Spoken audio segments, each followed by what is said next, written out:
guck mal, was ich gegen Fliegen finde. Ich versuche es mal erstmal mit einem Lappen, weil die Scheißviecher setzen sich immer vor die Kackkamera. Ich habe hier schon 1. Ah, die habe ich erwischt. Bei der weiß ich es nicht genau. Die gehen mir nämlich ziemlich auf den Sack hier.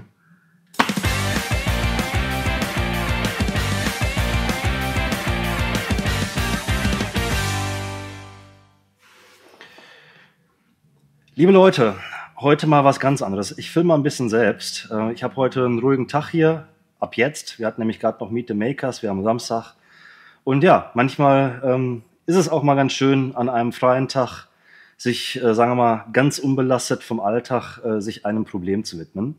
Denn, auch wenn es nicht oft gerne ausgesprochen wird von uns Customizern, Probleme gehören einfach zum Customizing dazu.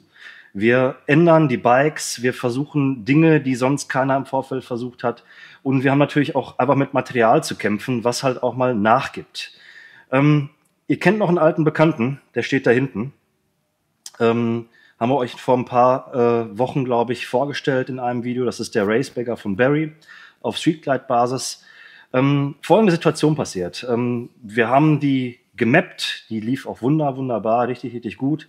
Bis zu einem Punkt, wo Barry unterwegs war und auf einmal sich, da sah ich leider Fluch und Segen zugleich, verstellbare Stößelstangen, wo sich die Stößelstange des hinteren Einlassventils gelöst hatte von S&S und diese dann natürlich dann halt dazu geführt hat, weil die hat sich so auf das Minimum komprimiert, dass das ganze Bike dann auch gar nicht mehr lief, sondern er ist dann liegen geblieben. Leider, tut mir auch wirklich leid.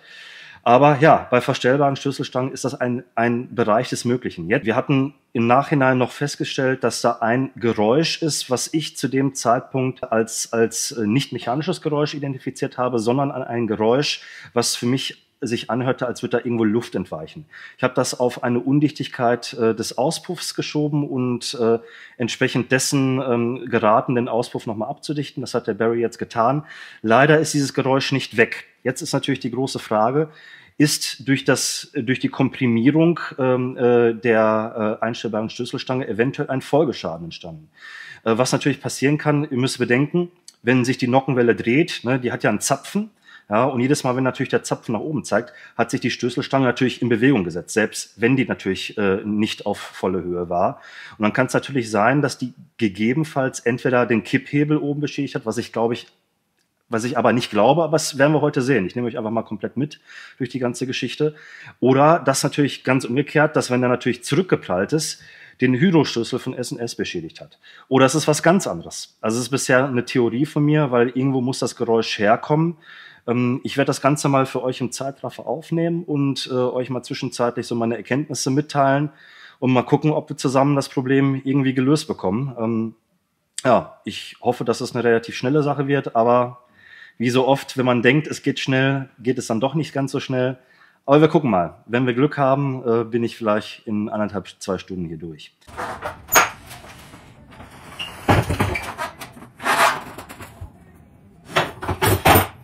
Ich fange einfach so auf jeden. Dementsprechend erstmal ein bisschen aufbocken. Bei uns gilt immer das Prinzip: erst Gurten, dann Spurten. Normalerweise trage ich hier auch, sagen wir mal, werkstattkonforme Kleidung, aber heute ist es halt ein bisschen legerer. Und da, wo ich das hier gezeigt habe, habe ich dementsprechend, ja, trage ich sehr, sehr gerne weiße Sneaker und werde das auch weiterhin tun. Ich würde gerne eure Meinung wissen, könnt ihr mal in den Kommentaren dazu schreiben. Also, hey, es geht auch um weiße Sneaker. Ja, das Ding ist auf der Bühne. Ich mache jetzt mal den Kompressor da hinten an, fahre das Ding hoch auf eine schöne Arbeitsposition und lasse das Ganze mal im Zeitraffer mitlaufen. Wenn ich gleich was entdecken sollte, komme ich gleich nochmal zu euch zurück und werde euch das mal zeigen.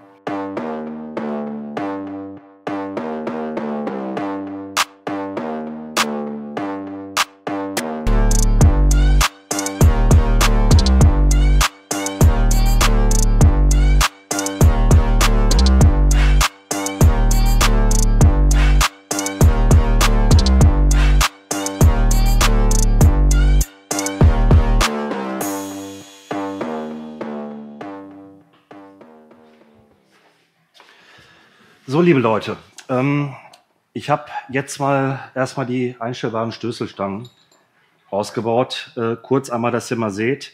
Wichtig ist, dass wenn die einmal ausgebaut sind, damit die dann später auch wieder festgezogen werden können, dass sie natürlich schön vom Öl befreit sind. Weil wenn sich auf diesen Gewindebereichen, die man hier sieht, ich weiß nicht, ob man das jetzt im Video gut erkennen kann, Öl sammelt, ist es natürlich schwer, später eine vernünftige Festigkeit zu bekommen, wenn man die wieder anzieht. Dementsprechend lege ich die jetzt einfach mal in der ganzen Zeit, wo wir den Rest machen, einmal einen Bremsenreiniger ein und werden später einmal durchgepustet, sodass dann wieder alles vernünftig geht. Also, ich habe euch ja ABC 3 Optionen genannt, von denen ich glaube, dass sie eine Rolle spielen könnten. Ich habe mir gerade die Sitze angeguckt von den Rockerarmen, also von den Kipphebeln.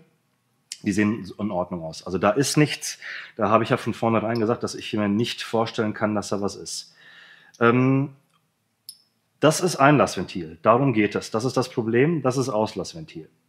So, hier habe ich tatsächlich schon etwas gefunden, was eventuell darauf hindeuten kann. Ich mache das jetzt mal richtig sauber und versuche mal gleich die Kamera gut da reinzuhalten, damit ihr einmal seht, ob ihr den Unterschied merkt. So, jetzt muss ich natürlich meine Hand einigermaßen ruhig halten können und das Ganze muss vernünftig fokussieren. Also wenn man hier mal guckt, da sieht man, bis auf von Herstellungsspuren ist da nichts Großartiges zu erkennen. Das ist wie gesagt Auslassventil. Hier haben wir Einlassventil. Und wenn man da mal guckt, seht ihr diese Stelle? Da sind ganz klar Marker zu sehen, wo quasi im Endeffekt definitiv Berührung mit den einstellbaren Stößelstangen war. Dieser Bereich scheint tatsächlich überstark genutzt zu sein. Ja? Und jetzt ist die Frage, warum ist das so? Also, generell kann man sich vorstellen, ist das nichts Ungewöhnliches. Also ich hatte schon einige Bikes, die gerade in Kombination mit den verstellbaren Stößelstangen von S&S Kontakt mit den Stößelstangen mit den Tube-Cover hatten. Es ist so, dass die Konstruktion von den Dingern hier ja insofern anders erfolgt, dass nämlich ja quasi das obere Cover, quasi der Clip länger wird und dadurch das untere Tube-Cover kürzer wird, damit man quasi während man die Dinger hier einstellt, die einstellbaren Stößelstangen, quasi einfach einen größeren Bereich hat, wo man arbeiten kann. Der Nachteil ist, dass der Gewindebereich doch recht weit oben ist. Ja? Und dann natürlich, dass der Gewindebereich in dem Bereich, wo er hier ist, auch arbeitet und entsprechend dessen Kontaktstellen passieren können, welche gegebenenfalls solche Geräusche, wie ich sie gehört habe, es war halt wirklich so ein Tack, Tack, Tack, Tack, Tack, Tack, aber sehr, sehr tiefer Sound. Ja? Also wirklich eher ein Stoßen oder eher, also wirklich ein tiefer Sound, der eher nicht auf Ventilklickern quasi hindeutet oder auf irgendwas im Ventiltrieb wie ein defekter Hydro oder sonstiges, was ja eher wirklich so ein Nähmaschinentackern eher ist. Und das war wirklich ein tiefes Klackern.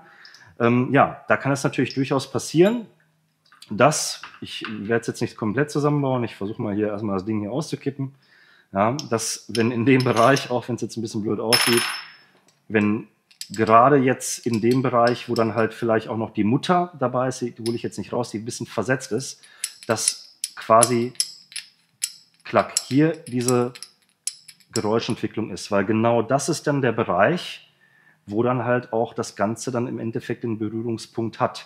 Beziehungsweise kommt jetzt natürlich immer auf Lift drauf an. Man kann sich das jetzt vorstellen. Also der Clip ist ungefähr diese Länge.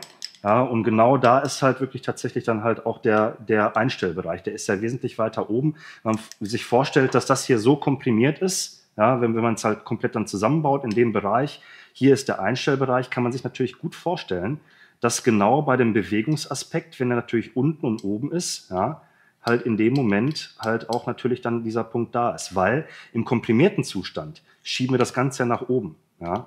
Also zumindest bis hierhin. Da sieht man das zwar dann halt nicht, aber wenn es dann ausgefedert ist, kann da durchaus ein Berührungspunkt da sein. Also von den Maßen her passt es und von den Markern her passt es auch. Jetzt ist halt die große Frage, liegt es daran oder liegt es nicht daran? Ich würde mich jetzt natürlich in Sicherheit wägen, wenn ich sage, ja, es liegt daran. Ja, woran soll es denn sonst liegen? Allerdings möchte ich jetzt, wo wir jetzt die Dinger einmal abhaben, tatsächlich einmal die Hydrostößel trotzdem einmal kontrollieren. Dementsprechend habe ich mir definitiv vorgenommen, diese auszubauen. Das werde ich jetzt auch als nächstes tun. Hier ist zumindest eine Fehlerquelle erkennbar. Was ist die Lösung davon? Der Punkt ist, ich weiß nicht, ob jemand es von euch schon mal gemerkt hat, beim Einbauen und gerade wenn natürlich die Dinger noch nachträglich beschichtet sind, das ist, also die Tubes und so weiter und so fort, wenn ihr mal darauf achtet, ist es oft so, dass die Cover, beziehungsweise dass die ganzen Tubes nie zu 100% gerade sitzen. Das heißt, wenn man das mal guckt, das Ganze hat hier einen minimalen Spiel nach links und rechts. Ja? Und wenn natürlich dann der Druck von hier, also wenn ich jetzt mal überdenke, das ist jetzt Zylinderseite, das ist jetzt Sichtseite. Ja? Und wenn natürlich der Druck des Clips hier gegendrückt, ja, dann würde sich quasi das Ganze hier in diese Richtung biegen. Ja? Und dann kann es natürlich sein, dass hier diese Anschlagstelle von dem Stößel natürlich mehr, also der Stößel, beziehungsweise die Stößelstange hat weniger Platz. Und dann kann es natürlich sein, desto größer, länger der Weg ist, desto mehr ist natürlich dann auch die Schräglage, dass die Stößelstange hier vorstößt. Und wie gesagt, die Marker weisen eindeutig darauf hin. Dementsprechend doch eine sehr, sehr wahrscheinliche Sache, dass es daher kommt. Aber wie gesagt, ich will mich da jetzt nicht drauf ausruhen. Dementsprechend habe ich mir fest vorgenommen, auch einmal die Hydros einmal rauszunehmen. Ich meine, wir reden hier von 4 Schräubchen, eine neue Dichtung, das sollte definitiv drin sein. Ja, und entsprechend dessen werde ich am Ende, wenn ich da jetzt nichts weiter finde, versuchen, beim Einbau wirklich darauf zu achten, dass wir die Tubes so einbauen, dass da möglichst nicht, also keine Schräglage entsteht. Ja. Und dann ist es so, das hätte ich natürlich im Vorfeld testen können, war ich aber zu faul zu und vielleicht auch ein bisschen zu, wie soll man sagen, zu voreilig. Man spürt natürlich das Klackern. Ja? Also wenn da wirklich was gegen stößt, ist es durchaus spürbar, wenn man die Hand auf die Stößel legt, dass man da halt wirklich diese Vibration, dieses Tak, Tak, Tak, Tak, Tak, wirklich dann halt auch wirklich spürt in dem Moment, wo der Stößel dagegen stößt. Dadurch, dass ich das leider dummerweise vorher nicht gemacht habe, aber ich bin ja auch nur ein Mensch und ich meine auch nicht alles perfekt, bei Weitem nicht, habe ich es leider nicht kontrolliert und bin natürlich jetzt verpflichtet, definitiv einmal auch den Ventiltrick weiter unten einmal zu checken. Und das werde ich jetzt machen. Ja, also kurze Pause für mich. Wie gesagt, es ist Samstag, es ist warm, ich schwitze und es geht gleich weiter.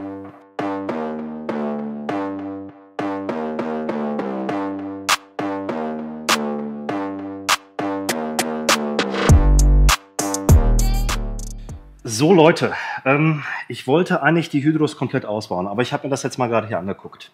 Wenn wir da mal kurz drauf schauen, also wenn hier irgendwas durch die komprimierte Stößelstange kaputt gegangen wäre, hätte man es jetzt gesehen. Also wie gesagt, der bewegt sich hier. Ja, ich werde den jetzt gleich trotzdem einmal kurz durchdrehen, also den Motor einmal drehen lassen und gucken, ob der vernünftig hoch und runter fährt oder ob der irgendwo hakt.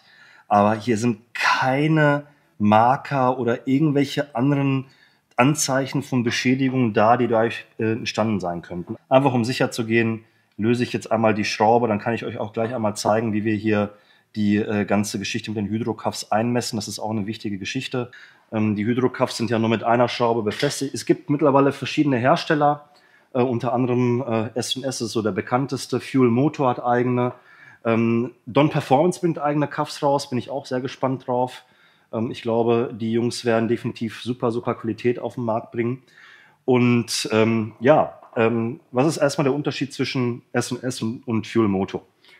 S&S wird bei jeder Plug-and-Play-Nockenwelle eigentlich erstmal ausreichen. Ja, also wir reden hier von einem recht geringen Lift, wo die Originalen eigentlich schon ganz okay sind und die von S&S definitiv die Stabilität mitbringen, die dann halt auch bei dem Lift benötigt wird. Und natürlich noch eine High-Lift-Nockenwelle eingebaut wird mit verstärkten Ventilfedern. Also alles jenseits des 485er Hubs bei einer Nockenwelle, bei einem M8. Dann kann man durchaus sich überlegen, ob man die von Fuel Moto verwendet, weil die höher aufbauen und dementsprechend den längeren Hub auch besser aufnehmen können. Das heißt, die Führung ist natürlich über einen längeren Weg dann gewährleistet und entsprechend dessen ist es so, dass natürlich das Ganze natürlich einfach auf Dauer ein stabileres System hergibt. Die Praxis hat aber gezeigt, dass die S&S-Dinger auch bei den High-Lift-Nockenwellen sehr, sehr gut funktionieren. Dementsprechend sehe ich da eigentlich keinen großen Bedarf, da jetzt auch in der Zukunft nochmal andere zu verbauen. Aber wie gesagt, ich baue das Ding jetzt mal aus, dann gucken wir mal rein. Und wisst ihr, was ich gleich auch nebenbei mache? Ich habe euch ja den kleinen Becher gezeigt, wo die Schrauben alle drin sind. Alle Schrauben, die wir jetzt auch reinnehmen, die wir rausgebaut haben, packe ich jetzt auch mal in Bremsenreiniger rein, damit die schön entfettet sind, dass wir hier gleich wieder vernünftig mit Schraubensicherung zudrehen können, dass alles wieder safe ist. Der Kaff ist gelöst, den kann ich jetzt einfach abziehen. Ja, und gucke mir den halt auch nochmal an. Kurz so leicht entfettet. Ja, Rear Cuff. Also er sieht wirklich sehr, sehr gut aus. Ich gucke mal, ob man das einmal so sieht. Ja, wenn man mal schaut in die Führungslinien rein, da ist kein Verschleiß, da ist kein Abrieb, nichts.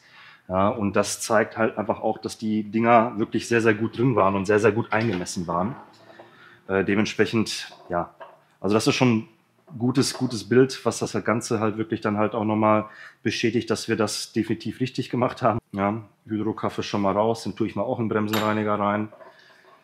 Ist er gleich auch entfettet. So, dann nehmen wir mal die Stößel selber raus. Und dann kann man mal gucken, wie das Ganze nach so, keine Ahnung, wir haben ja jetzt gerade gar nicht so viel Laufleistung aussieht. Ja, das ist jetzt Einlassventil, also unser Problemventil. Und wenn ich mir das angucke, die hat so einen minimalen Wear. In der Mitte ist wie so ein ganz, ganz leichter Streifen. Ich weiß nicht, ob man das sieht.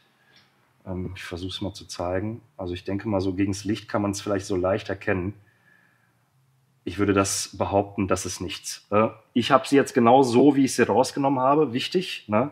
Die soll auch wieder genauso eingebaut werden. Sonst ist natürlich der Verschleiß ganz schnell größer, als man das gerne möchte. Das heißt, ich packe die jetzt auch ganz schnell wieder genauso hin. Ja, aber S&S macht das auch ganz cool. Die haben immer eine kleine Markierung hier in Blau drauf. Ja, und jeder macht es ein bisschen anders. Ich halte es einfach so fest, dass ich genau weiß, wie sie gerade drin war. So, hinten packe ich jetzt auch raus, auch wenn wir damit kein Problem hatten. Das ist ja das Einlassventil. Also hier ist auch, wie bei dem anderen, kein Verschleiß, der in irgendeiner Art und Weise irgendwie relevant sein sollte. Und Öl steht drauf, das ist ein gutes Zeichen. Ja, perfekt. Das freut mich schon mal, dass da zumindest erstmal keine Problematiken drin sind. So, den Kaff, damit sich jetzt auch nichts verdreht, tue ich direkt einmal rein. Dann hole ich mir gleich 2 Fühlerleeren. Ja, und dann wird der wieder angezogen. Das Loch für den Kaff ist ein Sackloch. Die anderen Löcher hier, wo die Hydrostößel befestigt werden, sind keine. Die würde ich gleich einmal ganz kurz mit Bremsenreiniger auch reinspülen. Kurz, dass da jetzt auch einmal alles fettfrei ist. Generell war da die Schraube drin, wäre jetzt nicht ganz notwendig, aber Safety first, dass wir da jetzt auch wieder alles genauso gut einbauen wie beim ersten Mal. Und wie gesagt, mit der Stößelstange, shit happens. Manchmal passiert's und bei vielen Tausenden nicht. Und dann bei einigen dann doch auf einmal. Ja, das lassen wir jetzt mal vernünftig abdunsten. Genau, und in der Zwischenzeit stellen wir den Kaff so ein, wie er soll. Ich glaube, ich bin auch der Einzige in der Werkstatt, der hier immer 2 Fühlerlehren geklaut hat. Dass ihr mal seht. Ja? Also man muss ja bedenken, diese Hydrokaffs und die Stößelstange, wir haben jetzt ein gewisses Spiel hier nach links und rechts. Man hört es ja auch am Klackern. Ja? Ich mache es immer so, ich mache eine Fühlerlehre hier rein, also quasi Auslasszylinder auf der rechten Seite, also quasi, wenn wir jetzt Fahrtrichtung sehen, nach vorne und Einlasszylinder in Fahrtrichtung nach hinten, weil genau das ja auch die Drehrichtung der Schraube ist. Ja? Und dadurch, dass ich weiß, dass natürlich, welche Fühlerlehre ich benutze da eine 10er, also 0,1 Millimeter, reicht das aus, um wirklich den Abstand zu gewährleisten. So, also ich nehme jetzt die Fühlerlehre, suche mir das passende Blatt. Wie gesagt, ist 0,1 Millimeter. Ich setze die hier rein, lege die Fühlerlehre so beiseite, sodass das Ding da schön drin ist. Andere Seite, selber Effekt. Wieder die 0,1er.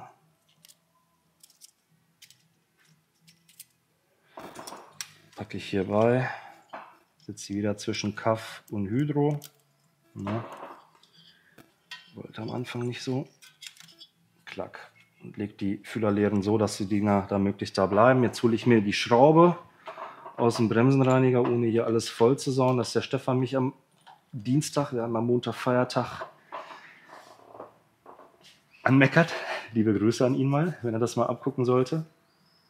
So, Schraube, ein bisschen Schraubensicherung drauf. Mittelfest reicht vollkommen aus. Und wenn die mir jetzt sagen, ja, da muss ich ja jetzt warten, stimmt nicht, Schraubensicherung nimmt dann ihre Festigkeit ein, wenn die zugezogen wird und nicht durch Trocknung. Das heißt, durch die Reibungsenergie und die Reibungshitze beim Zuziehen wird so eine Schraubensicherung dann halt, nimmt die dann ihren Effekt ein. So, ich hole mal einen Drehmomentschlüssel. Wie viel Newtonmeter? Ich nehme da immer so einen Newtonmeter mehr als das, was ich eigentlich, als das, was draufsteht. 14 bis 16 ist angegeben.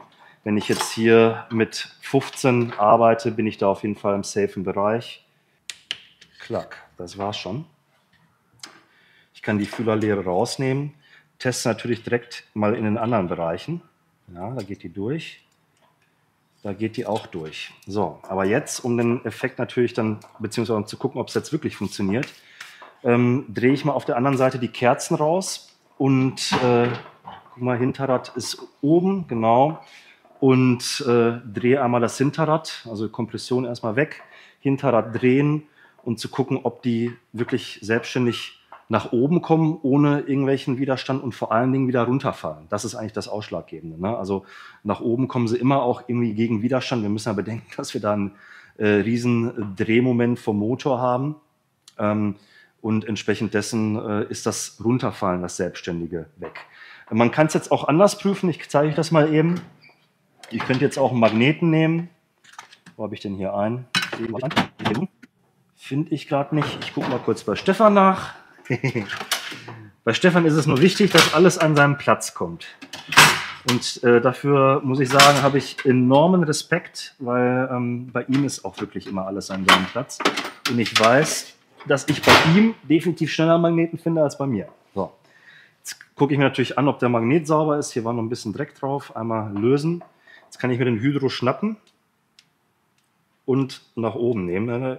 So, ich zeige euch das mal kurz mit dem Hydros, ja, wie leichtgängig die sind. Ich nehme die jetzt mit Magneten, ja, und ziehe den hoch und runter. Und seht, der ist absolut freigängig. Ja, also er fällt absolut wieder in die Ursprungsposition. Wir gucken das mal mit dem Auslassventil, genau,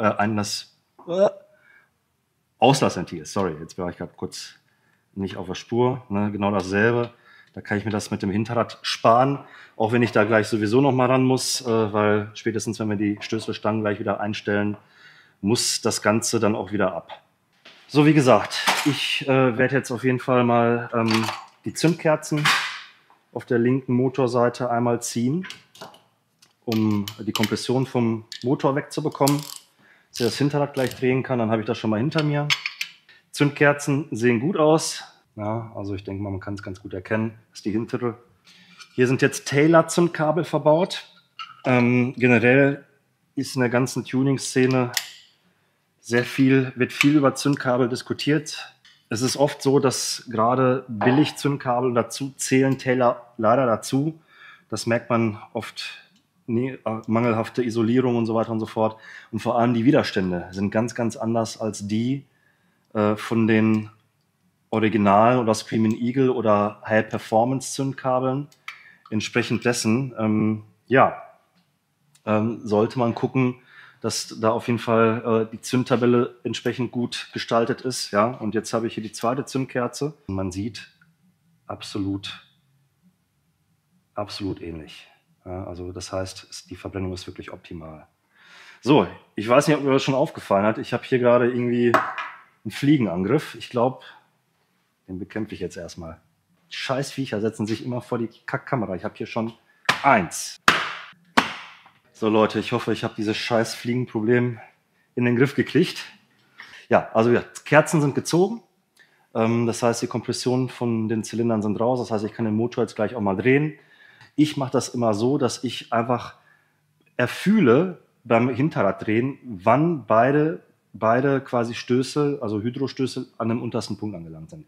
Wenn ihr diesen Punkt nimmt, könnt ihr nichts falsch machen.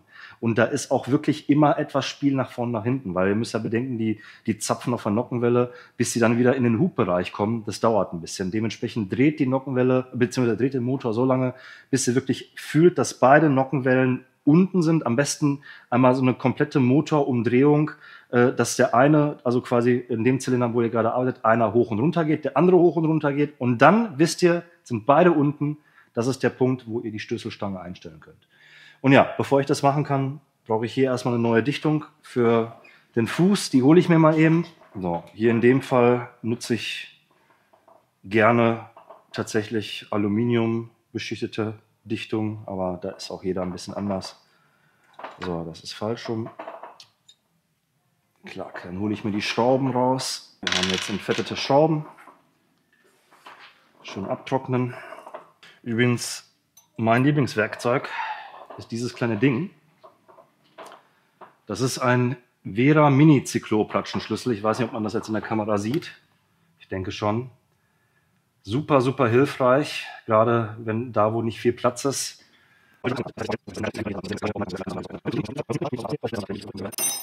Vera Mini Cyclopratsche gezeigt. Mit der kann man schon gut Kraft dann halt auch in den Bereichen ausüben.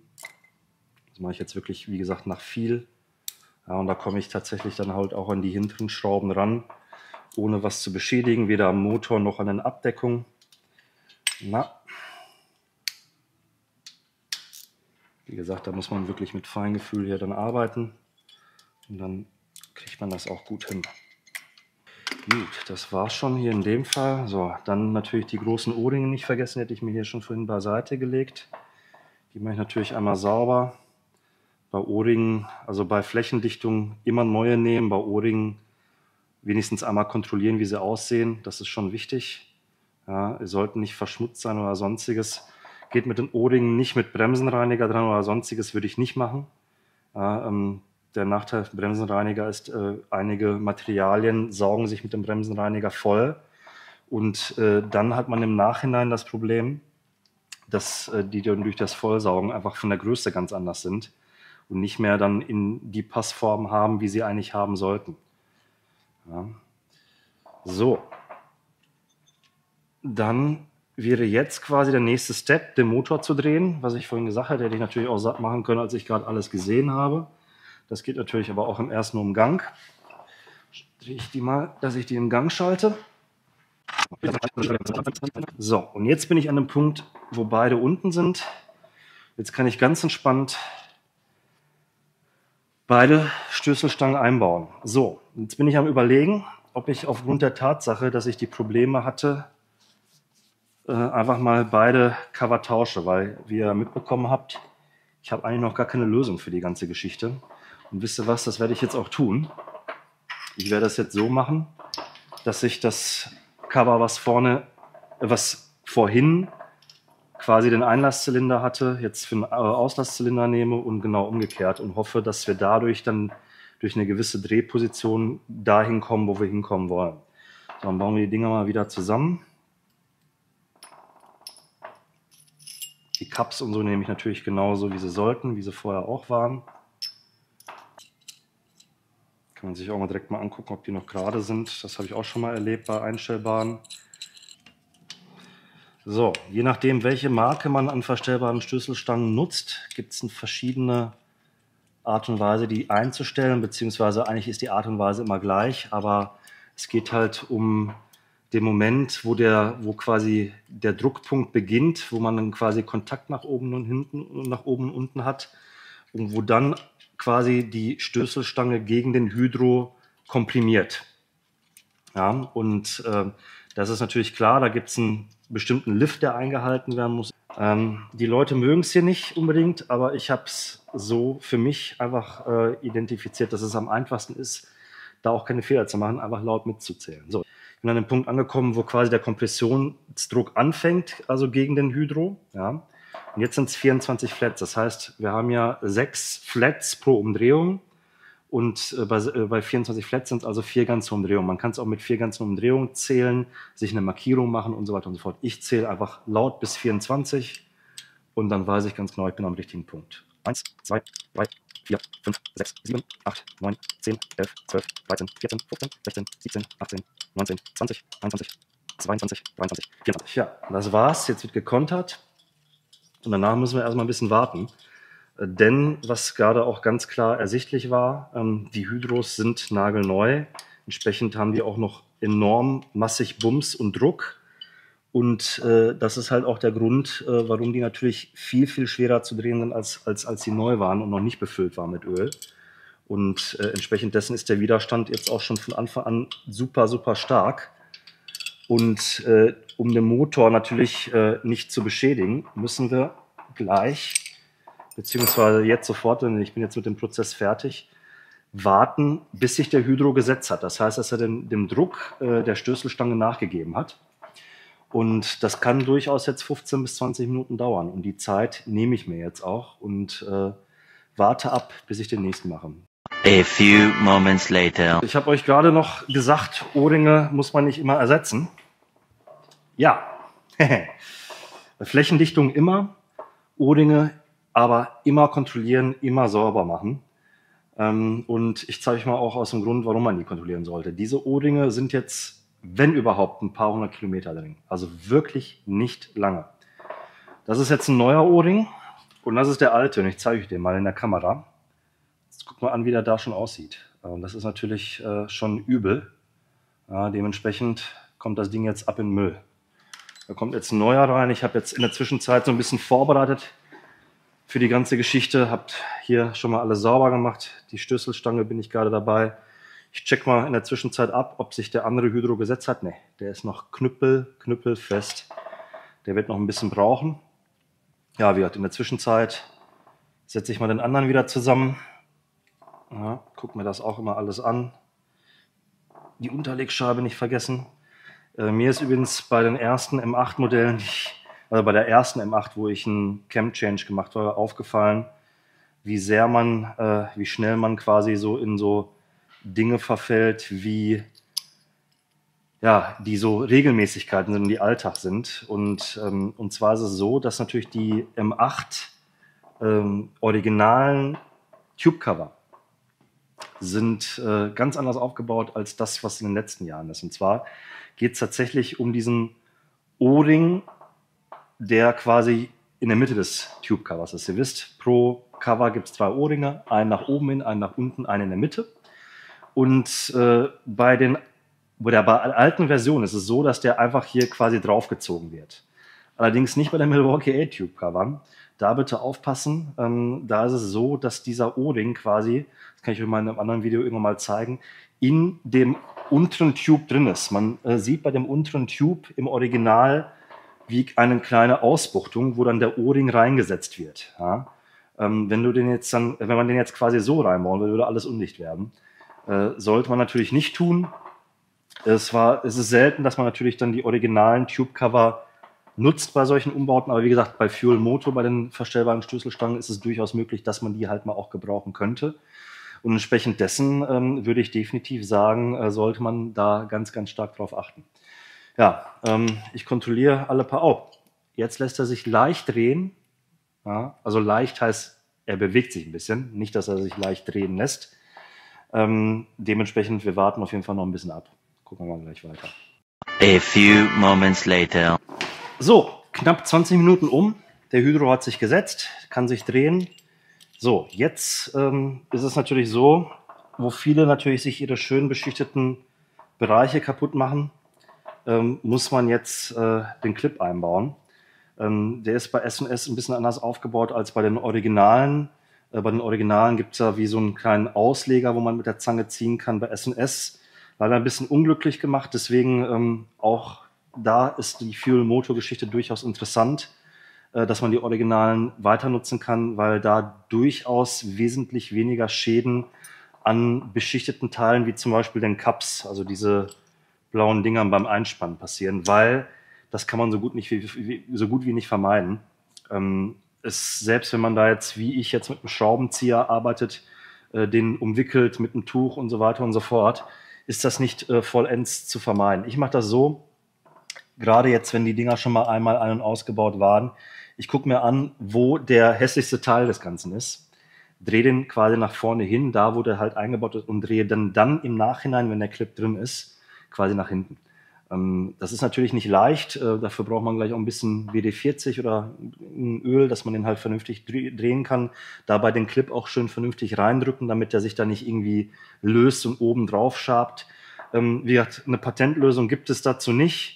Ja, dementsprechend ja, einfach vorsichtig sein, das ist das Wichtigste bei dem Ganzen, dass man nicht zu viel kaputt macht. Und wie gesagt, am besten mit einem Tuch arbeiten oder sonstiges, wenn man den einsetzt. Ansonsten ja, tut es ganz schnell weh, wenn man dann die Dinge sieht, die dann halt dann kaputt gehen. So, der erste Clip ist drin. Jetzt nehme ich, wie gesagt, ein bisschen Öl oder sonstiges, spüle das hier in dem Bereich einmal drauf, damit das ein bisschen besser flutscht. Drücke den Clip nach hinten und drehe den Cup auf die Seite, wo keine Kratzer oder sonstiges drin sind, wenn da schon Kratzer dann doch mal drin sein sollten. Ne? Das ist der Trick bei der ganzen Sache. Und ich sag mal so, bei einigen, gerade im vorderen Bereich, sieht man sowieso fast nichts. Dementsprechend ist das alles gar nicht so schlimm. So, jetzt ist natürlich die Frage, gucken, ob alles gut sitzt, dass wir hier nicht gleich schon wieder irgendwelche Geräuscheentwicklungen haben, die in irgendeiner Art und Weise wieder dann halt natürlich den Spaß versäumen. Ja, das erste Teil ist drin, den zweiten, wie gesagt, habe ich mir vorbereitet, den baue ich jetzt ein.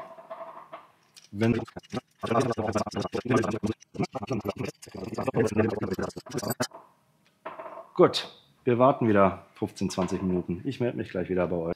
Ich habe gerade schon mal in der Zwischenzeit die Zündkerzen wieder reingedreht und mir ist eine Sache aufgefallen. Schaut mal. Hört man das? Also ich glaube, man hört das ganz deutlich. Diese Dinger habe ich bei mir auch dran, allerdings von Harley Original. Ich weiß jetzt nicht, welche das sind. Die Zubehörteile, sage ich, sind wirklich Müll. Also ich habe bisher noch keine gesehen, die in irgendeiner Art und Weise gut gehalten haben. Bei mir haben sie sogar im Zylinder so richtige Abdrücke gemacht. Und wenn wir so ein Klackgeräusch haben, ja, also das ist hier auch nicht ohne. Wenn es gleich im schlimmsten Fall immer noch so sein sollte, dass wir ein Geräusch haben, müssen wir mal auf die Seite gehen und dann nochmal abhören, ob das vielleicht daran liegt. Ja, in der Zwischenzeit, ich gucke nochmal, ob er sich dreht. Ach, schaut mal. Ich glaube, man sieht's. Wir haben eine schöne Drehung hier. Ja, wir können weitermachen. Ich werde jetzt auch nochmal das Ding jetzt noch einmal gegenkommen, damit er sich nicht löst. Und ja, dann sind wir ja fast fertig. Können den Gang rausnehmen und dann gleich mal einen Probelauf machen. Ich habe hier auch in der Zwischenzeit schon ein bisschen aufgeräumt. Nehme meine Schlüssel aber nochmal raus. Durch die Erfahrung mit Stößelstangen. Letzte Zeit bin ich ein bisschen vorsichtiger geworden. Ich konnte die jetzt, da wo der Druck nachgegeben hat, nochmal ein bisschen nach. Aber viel bewegen wird sich da sowieso nicht. Ist jetzt einfach nur fürs Gewissen. Nee, da tut sich nichts mehr. Wir haben heute auch wieder während des Tages immer wieder Lob bekommen, wie aufgeräumt die Werkstatt ist. Ist nicht nur mein Verdienst, ist vor allen Dingen der Verdienst unseres Meisters hier. Aber ich finde trotzdem, es ist eine sehr, sehr wichtige Geschichte, dass natürlich eine gewisse Ordnung in der Werkstatt da ist. Mich gruselt es immer vor Werkstätten, wo es halt unordentlich ist. Man weiß halt einfach nie, wie geoutet wird. Und entsprechend dessen sage ich einfach, dass natürlich auch das Umfeld und der Arbeitsplatz am Ende auch einfach ganz, ganz viel mit Qualität zu tun hat. Und ich denke, wir sind da ganz, ganz oben mit dabei. Ist bestimmt noch Spielraum nach oben. Aber ich sag mal so, jeder, der sich hier zu jeder Geschäftszeit reinkommt, kann sich da definitiv von überzeugen. Bei uns wird hier definitiv ordentlich gearbeitet. Nicht nur am Bike, sondern auch allem drumherum. Wir wissen, wo unser Werkzeug liegt, außer ich. Aber ich bin auch kaum noch in der Werkstatt, das kommt auch noch dazu. Meine Aufgabenbereiche haben sich bei BWP über die Jahre, besonders jetzt in den letzten 1,5 Jahren, sehr, sehr stark verändert. Ich bin viel, viel mehr im Verkauf, im ganzen Organisieren hier zuständig als in der Werkstatt. Vermisse ich die Werkstatt bis zu einem gewissen Punkt. Desto weniger ich in der Werkstatt bin, desto gerne bin ich auch wieder in der Werkstatt. Das heißt, da machen halt auch solche vermeintlichen Kleinigkeiten auch wieder wesentlich mehr Spaß, das zu machen. Und ja, entsprechend dessen, wie gesagt, es ist jetzt nur noch den Clip rein. Den Rest habe ich jetzt schon soweit vorbereitet und ja, dann machen wir gleich mal einen Testlauf und gucken mal, wie sich das Ganze anhört. Ob wir denn noch einen Klackern haben. Ich hoffe ja nicht. Ja, was ist die Quintessenz, wenn das der Fehler war? Was schätzt ihr? Ist das Einbaufehler? Ist das einfach nur Pech? Ist es eine Mischung aus allem? Ist es das Material? Ja, also da sind ja viele, viele Möglichkeiten, die hier eine Rolle spielen. Ja, deswegen kontrolliere ich alles jetzt gerade auch noch mal ein bisschen mehr. Aber ich denke, das Material, und hier sehe ich gerade, also hier sieht man das zum Beispiel jetzt in der Kameraaufnahme nicht, aber hier sieht man ganz stark, wie sehr der Cup nach hinten hin mehr nach vorne aufzeigt als nach hinten. Ja, ich gucke jetzt, dass ich gerade alles so ein bisschen nach hinten drücke, um das Ganze wieder alles ein bisschen zu richten. Aber vorne war ja das Problem nie da. Also von daher, sieht aber schon besser aus jetzt auch. Wenn wir dann schon dabei sind, machen wir dann alles einmal. Gut, okidoki. Luftfilter dran. Und dann mache ich das Ding mal an.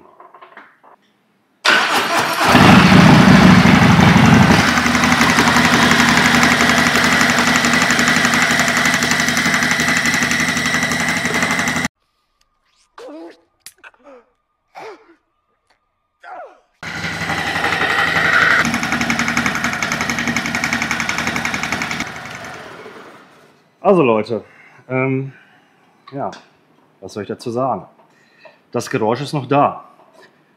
Ich habe jetzt gerade mal auf der anderen Seite, wie gerade schon gesagt, geschaut, ob es eventuell diese Abdeckung für die Zündkerzen sind. Ist es definitiv nicht.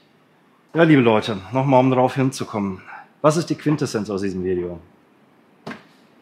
Nicht alles, was man versucht zu reparieren, kann man auf ersten Versuch reparieren. Ich bin natürlich enttäuscht, sage ich ganz ehrlich. Ich habe natürlich gehofft, dass das Problem weg ist. Es ist aber immer noch da. Woran liegt's? Liegt es jetzt doch auf einmal am Auslassventil? Kommt es daher? Warum kommt es daher? Ja, also es war ja vorher gar kein Problem da am Auslassventil. Sorry, wir sind jetzt am Einlassventil. Das Einlassventil war ja das Problematische. Also jetzt scheint das Geräusch, und ich meine es auch da zu erfüllen, am jetzt bin ich ganz raus, am Einlassventil zu liegen. Ja, warum? Wie gesagt, kann ich nicht sagen. Ich mache mal die Zündung aus, dass uns hier die Karre nicht leer geht. Was lernen wir daraus? Habt Geduld mit euren Werkstätten. Ganz ehrlich, habt Geduld mit den Werkstätten.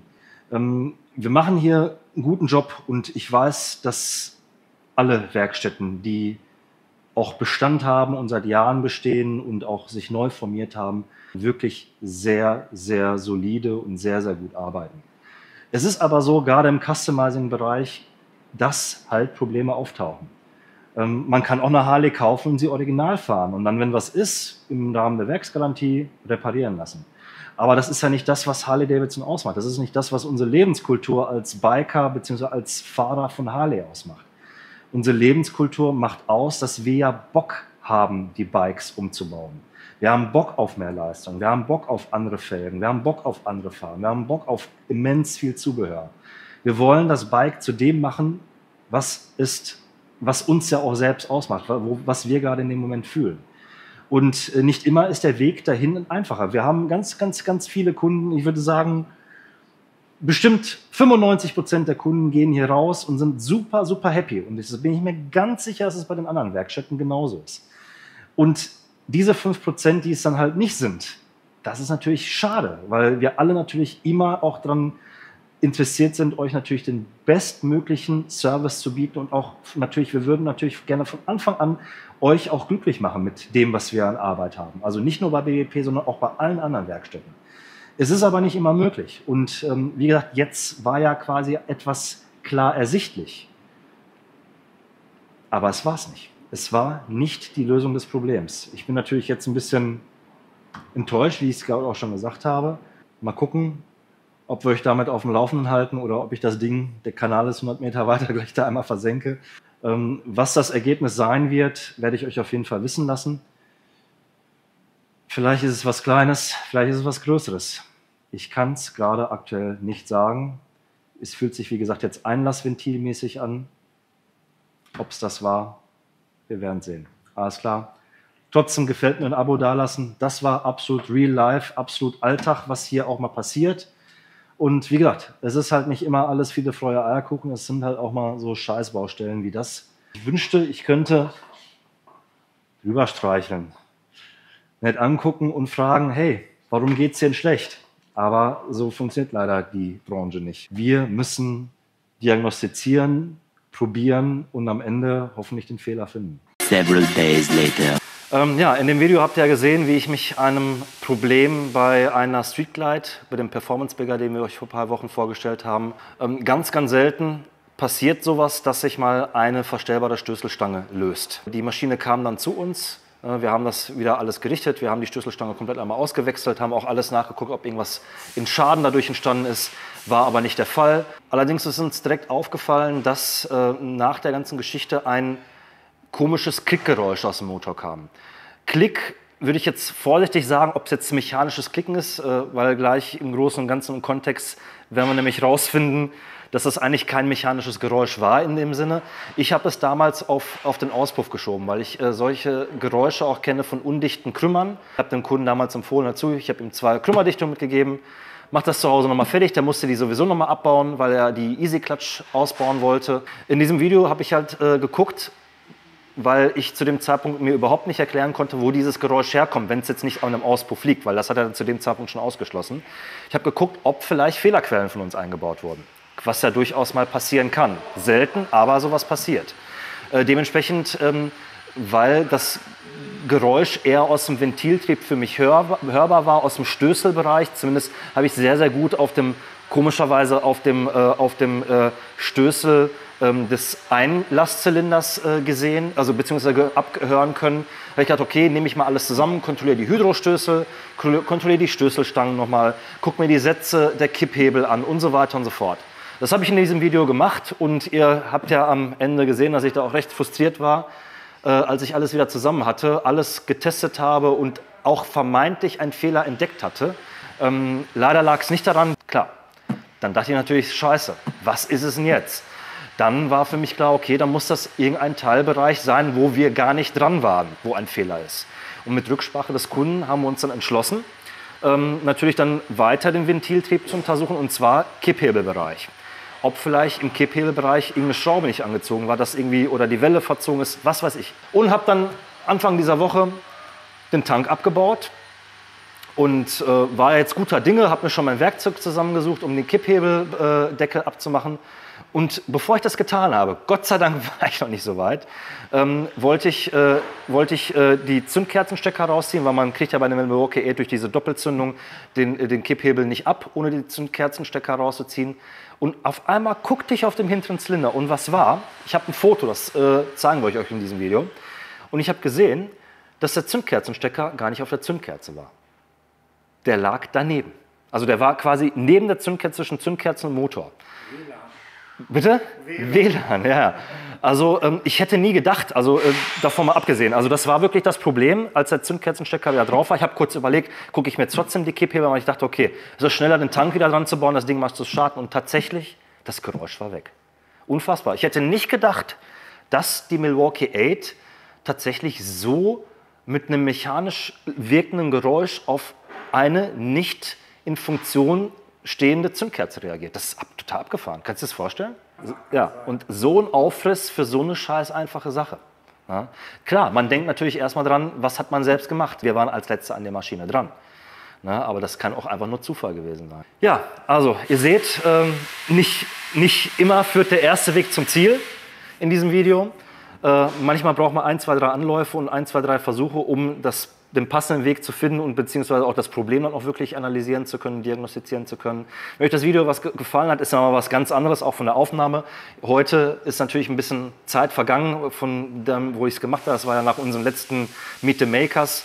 Wenn euch das gefallen hat, lasst ein Abo da, lasst ein Gefällt mir da und ja, ich würde euch gerne nach eurer Meinung fragen. ob ihr sowas schon tatsächlich erlebt habt, ob ihr selbst mal das Problem hattet mit der Zündkerze, dass mal eine Zündkerze nicht funktioniert hat oder Zündkabel defekt waren und ob dieses Geräusch euch bekannt ist. Also würde mich wirklich stark interessieren. Schreibt es in die Kommentare und wir sehen uns beim nächsten Mal.